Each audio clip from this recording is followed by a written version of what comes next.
عید کے بعد کہا جا رہا تھا کہ آل پارٹیز کانفرنس بلائی جائے گی، اور یہ وہ جو پوری تحریک ہے وہ کہاں پہنچی ہے آپ کے خیال میں؟ اب اس کو کس طرح لے کے آگے چلا جائے گا جب جے یو آئی فے کا کچھ پتہ نہیں ہے کہ وہ ہوں گے یا نہیں ہوں گے؟ آپ نے مولانا صاحب کی تونسا شریف میں جو ابھی ان کا ایک سالانہ ہوتا ہے، ایک جلسہ تھا بہت بڑا، اس سے انہوں نے خطاب میں کہا کہ میں ابھی بھی پی ڈی ایم کا صدر ہوں،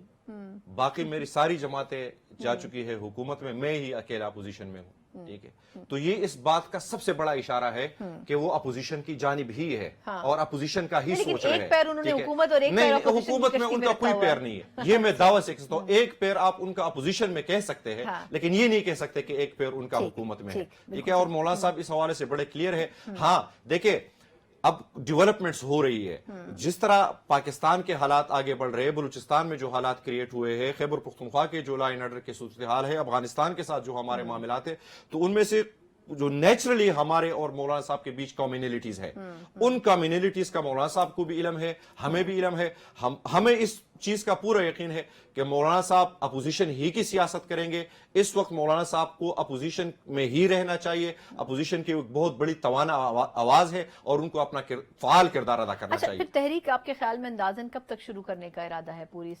تحریک؟ دیکھیں، ابھی تو تحریک تحفظ عینی پاکستان تو اپنی طرف سے لگی ہوئی ہے۔ ہمارا یہ ایک جلسہ بھی ہوا ہے، ایک جلسہ ہمارا 15 تاریخ کو عمر کوٹ کے اندر ہے، جس میں بھی تحریک تحفظ عینی پاکستان شریک ہوگی۔ اس طرح 20 تاریخ کو وحدت المسلمین کا ایک ہم نے بہت بڑا جلسہ ادھر اسلام آباد میں شروع کر دیا ہے، ہم لگے ہوئے ہیں، ٹھیک ہے؟ اس کے بعد ہمارا بلوچستان کے اوپر اور باقی جو خیبر پختونخوا کے مسائل کے اوپر ایک آل پارٹیز کانفرنس ہم لاہور میں رکھ رہے ہیں، تو ہم اپنی طرف سے، اور اس کے ساتھ ساتھ ہی باقی جتنی سیاسی جماعتیں ہیں، ہماری ایک کمیٹی ان کے ساتھ رابطہ کاری میں لگی ہوئی ہے کہ جتنی بھی ہم نے ایک قومی ایجنڈا تیار کیا ہے ساری سیاسی جماعتوں کے کنسنسس سے، جتنے بھی اپوزیشن میں ہے اور آئین کی بالادستی کے اوپر یقین رکھنے والے ہیں، تو انہوں نے ایک تیار کیا ہے۔ انشاءاللہ بہت جلد اس حوالے سے بھی آپ لوگوں کو ہم اس پہ خوشخبری دیں گے کہ انشاءاللہ بہت ایک طویل وقت ہمیں لگا، بہت اس میں سخت مرحلے بھی آئے، اپس اینڈ ڈاؤن بھی آئے، لیکن جو ایک آخر میں جو شکل بن رہی ہے وہ بہت اچھی ہوگی، اور ہم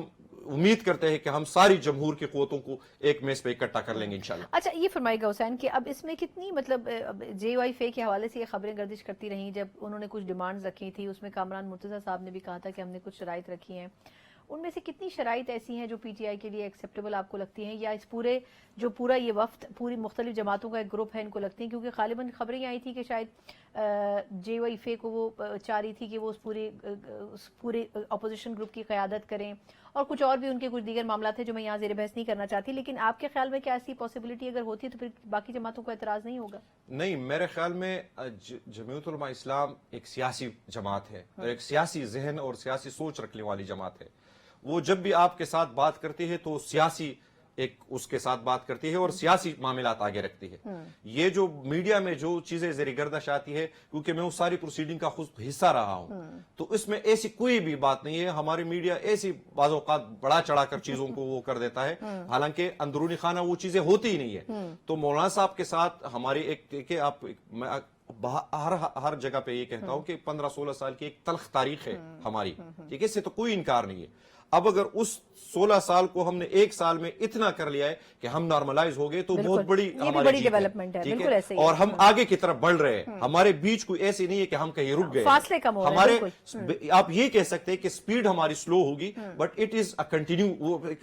مسلسل ایک وہ چل رہا ہے ہمارا۔ بہت بہت شکریہ، بہت بہت شکریہ۔